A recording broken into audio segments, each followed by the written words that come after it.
This is Sony's newest GM lens, the 28-70 f2. This is the Tamron 28-75, and I've shot many of photos with it, and it's just a great performer. It's small, it's light, and it is beat up. I would assume that it cost about $270.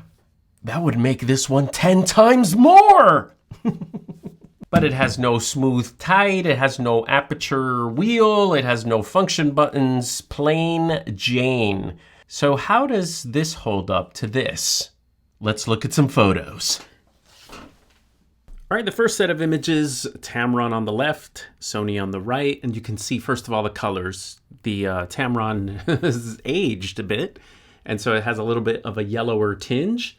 And the 28-70 Sony lenses background is a little smoother on the back statue. Comparing these two, can you tell the difference? Who is who? Quickly, pick A or B. A is the Sony. A. And the one thing I noticed about the Tamron's bokeh, or the quality of the background, is that there are little bubbles, in the bokeh in the background, where the Sony seems to be a little smoother. All right, looking at these two quickly, I really can't tell the difference, but the Sony is on the left and the Tamron is on the right. Now, one thing that shouldn't be underestimated is how close can your lens get. Anytime you purchase a lens, I recommend checking the minimum focus distance, because the closer you get to objects, the more you can blur the background. For example, here is the Tamron, how close I can get to these leaves, and this is the Sony at minimum focus distance. Shopping for all this camera gear can get a little pricey and can be troublesome. How much was it? They gave it to me! That's why, to help the situation, I use this. This is the B&H Payboo card. With this little card, anytime you shop on B&H will pick up and cover the sales tax for your state. They paid the sales tax on this camera, this lens, and this camera. Now, for me here in New Jersey, that's about 6.625% savings. But if you live in like Seattle, Washington, oh my gosh, that's 10% sales tax over there. That's like if you wanted a Sony 600mm f4, they would pay like, how much? $1,300. I knew that. And if you live in Montana, nothing. There's no sales tax there. But anyone in Montana or international shoppers will still get special financing, 6 months, 12 months. And check out the Payboo card, because it could keep you out of trouble. Thanks, B&H. Now here's the Sony at 70mm at 2.0. And I just want to show you if it was a 2.8, what that would look like. So here's the same distance, the same mushroom, 2.8 versus f2, and you can see the f2 is very, very nice. All right, let's go to f4 now. And if I were to show you these two images, which would you guess is the cheaper lens? I bet you pick that one, huh? Didn't you? But believe it or not, that's the Sony, because again, it comes down to minimum focus distance. The closer you can get to your subject, the more background blur you get.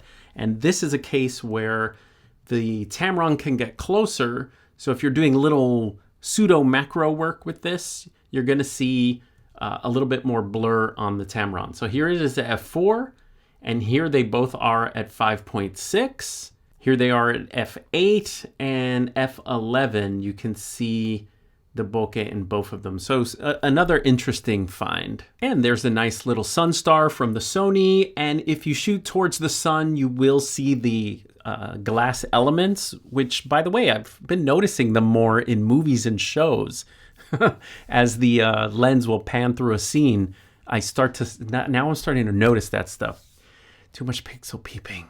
Here's a little headshot at 50mm f2, and I found when I compared it to the 55mm 1.8 that I think this lens can replace a lot of your 1.8s. And just speed you up, maybe give you different looks if you're a wedding photographer. I did notice, though, if I'm shooting at 70, that it's not going to replace the look of a 135 1.8 or 105 1.4, which I use a lot. Okay, so this is the 28-70 YouTube test. This is what it looks like at 28mm f2. What if we get a little closer? Click. now I have the Tamron on there, and if you notice I'm darker, and I'm darker because it's a 2.8. 2.8, ridiculous. We're all about the f2 here. So I had to raise my ISO to get the same exposure. Maybe there. Nice. Not as bocalicious, but let's try. Ooh. Ooh. Ooh. Negatives. The price. The price is way more than the $270 used Tamron, so you have to decide if it will make that much of a difference in your work. Number 2 is the size. Yes, it's great that it replaces many primes, but if you're a 50mm prime shooter, then maybe you just want a super light zoom and your prime is the premium. Shooting into the sun, everything's controlled, like the chromatic aberrations. There's no weird colors or anything, but if you do shoot into the sun, you do see every single element inside the lens showing up. So that's something you have to be aware of if you shoot video.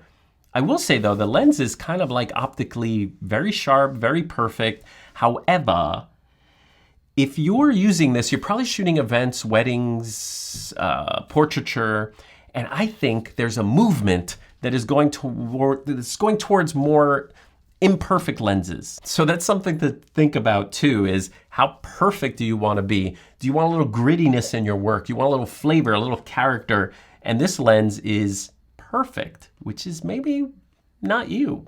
28 to 70 zoom range, that has to fit into your workflow. I'm definitely a very wide shooter. I would have preferred this to be a 20 to 55, 20 to 40, something like that, more useful for me personally, but you may be someone on the longer end. Macro, it can get kind of close, but not as close as the El Cheapo lens. I think you'd have to crop a little bit if you're shooting rings and things that are very close. I will say that the bokeh was really beautiful on this lens. But it's one of those things like you notice side by side, but would you notice if it wasn't side by side? You know, it's one of those things where if someone really were to test you, you wouldn't be able to pick out the difference between the 2.0 and the 2.8. But I will say when I'm comparing the Tamron with the Sony, you can tell the Tamron sometimes looks a little ragged and busy, and the Sony definitely looks buttery and soft. Now, if you zoom the lens, you will lose a little bit of focus. It's not parfocal. So I found that I actually had to move back slightly. If I focused at, let's say, 35 focused and then zoom to 70, it would be off about that much, about 2 centimeters off the focus. So it's not perfectly in focus when you zoom. Now, there is obviously a difference between these two, but is the difference enough to affect your work? Some may argue that lighting and composition and capturing peak moments is way more important than the clarity and the glass and the colors and all that wonderful stuff that you get with this lens. So it's something that only you can answer. All right, I'll see you guys next time.